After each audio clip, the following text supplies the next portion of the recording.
let's say you decided already, you have the money in the bank, and you have your loan all set up, and you want to go in for either Chuan Park, or Emerald of Katong, or maybe the TPY new launch, or the Tampines new launch, right, which is going to be a mixed development.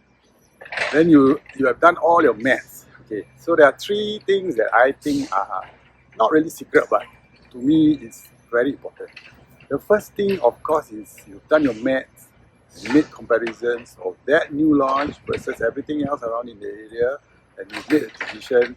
Okay, these are the 3 or 4 that's probably going to make you the most money if you buy at launch and sell later at TOP, or subsale before the TOP, right? So first thing you must remember is all the reviews you see of previous condos that launched before COVID and then passed through the COVID period.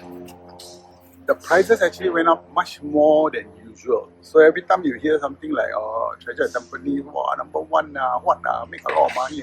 Let me tell you something, okay? That kind of trajectory of pricing for the next few years, you have to put in softener. It's not going to be 30%, 40%. Not like in the past. So you have to be more careful the way you calculate your profits.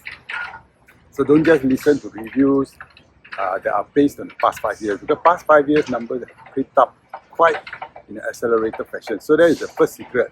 Whatever you do, think of the future and think of now. What the future numbers will be, how you exit, who's going to buy your property at that time, and so on. So for example, let's say you want to buy a 2-bedroom.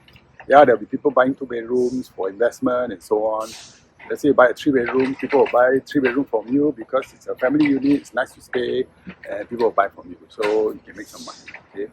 So that's the first thing. You must do your maths well and make some calculated risk. So let's say among all the new launches now in September, so of course we got Chuan Park coming up, Emerald of Katong, then a little bit further down, maybe early next year, you see TPY coming up, you see your Tampines coming up. So my clients, of course, they ask me, hey, which one is better?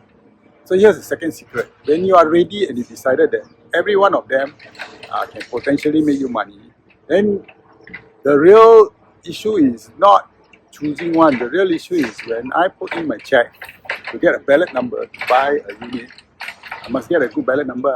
So can you wait? Like if you let go of Chuan, you say never mind, I don't want to do Chuan, I want to do Emerald, or maybe I wait for Tampines.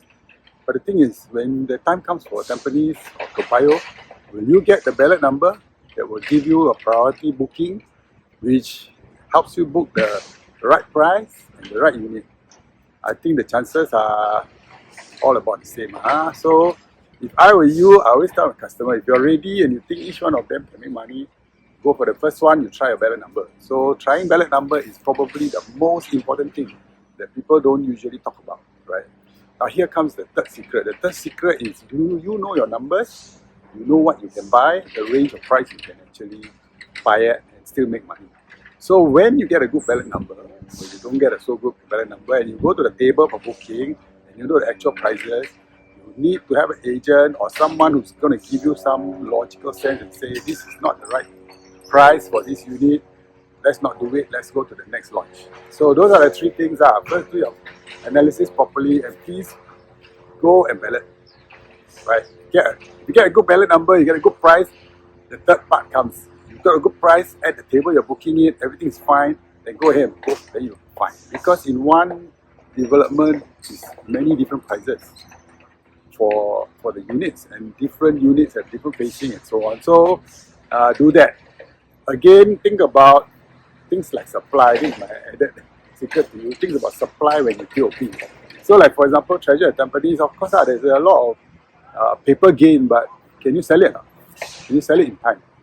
Or are you going to take a year to sell it? So think about those things supply when you are exiting. So talk to an agent who knows what he's doing and is able to pull handbrake for you and say, hey, this one at the table, at the booking table, I say this one I think better not willing to do that. So not everybody is willing to do that. There will always be FOMO, and you'll be pressured to buy. So those are my 3 things. Good luck. Most important, get your numbers right. do the analysis, go for the ballot as soon as possible. If you get a good ballot, good unit, buy. If not, go next round. So good luck and what to everyone.